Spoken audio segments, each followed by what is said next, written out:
نیروسنجی‌های دیروزه امید می‌بندیم به قوه آزمایی مولوده آدینایوا در دیداری اول. هم مولوده و هم زورایوا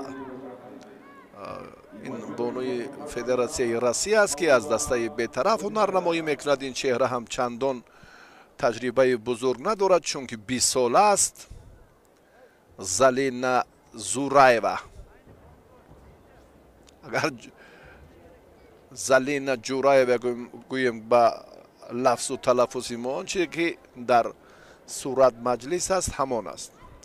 زورایوا 20 سال دارد. حالا اکنون ورزشگری ما را لازم است که هوشیاری را از دست ندهد. مولوده آهسته آهسته با مسابقات سطحی بین المللی قدم های استوار هم نهاده ایستاده است. یعنی تجربهش سال تا سال باز هم استوار می شود، بهتر می گردد. ولی از خصوصا وقتی که انا حالا دست را اکنون از اینه که از تگ کمر، از تگ دستی رقیب داشتن بهتره که دست رو زمانی که پرتافت انجام می شود مقاومت کردن یا مقابلیت نشان دادن باز در این حالت ها برای رقیب خیلی وسیع تر است، خوب تر است، امکان پذیر است. اکنون طرف دیگر رو باید مستحکم کردن در کار که هنگام پرتافتن این عمل ها بله صرف نظر شوند از جانب رقیب. مولوده اکنون در حالت مشکل. اکنون کار آن نمایندگان فدراسیون روسیه راستی بیشتر مولوده اوی دستش نشد، خوشبختانه نشد. کاری نماینده دسته بی‌طرف به نتیجه انجام یافت. مولوده بسیار با یک مشکل خود را از این حالت یا با اصطلاح پرتری رها کرد. عملکرد کار در زمین بسیار خطر داشت و خوشبختانه دستش آسیب ندیده است. بسیار حالت ناگوار بود، مثل اونه که تیمور رحیموف در مقابل ورزشگری روسیه همین حالت رو از دستش چگونه فشار آوری که خطری بسیار زیاد داشت. حالا مولوده از این حالت خود رو رها کرد. راستی کشتینگیری هر دو حالا هم برابر است. مولوده نمی حراست. مولوده دست رو قپید، اما در استفاده حلوک پای راستی حریف اندک در ماند.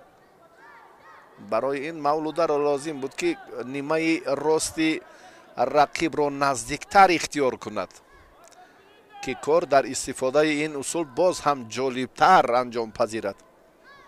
سبب موفق نشدنش همین بود. داور اندیشه دیگر دارد.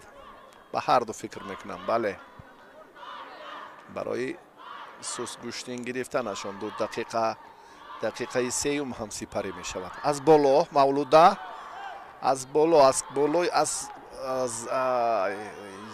بله اندک بالاتر. همان لحظه که از پشت گریبان حریف از این منطقه سری آسین رو باید اختیار کند. هر دو دست در طرف گریبانو نه لازم نیست. این قوه بفایده استفاده شده رو میبینیم. قپیدن بسیار نقش بزرگ دارد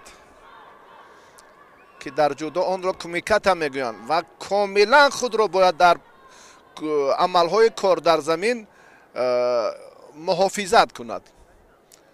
هر چیز زیادتر کوشش کند که کار در حالت راست بودن انجام یابد.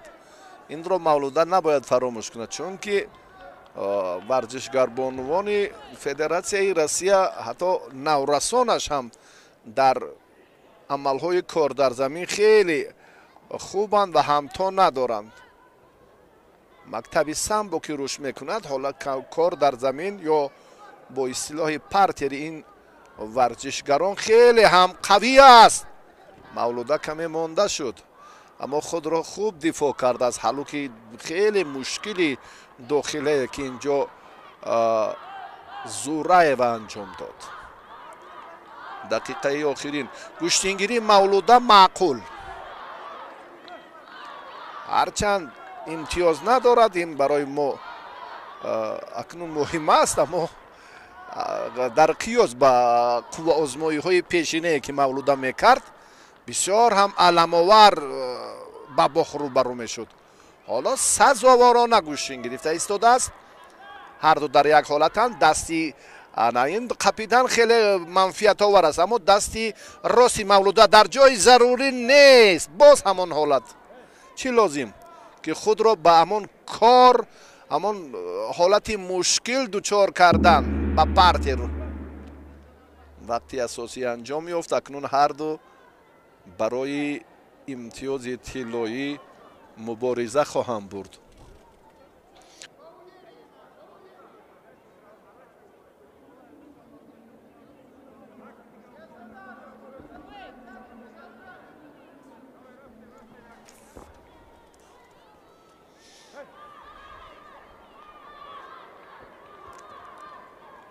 مولوده خسته شد.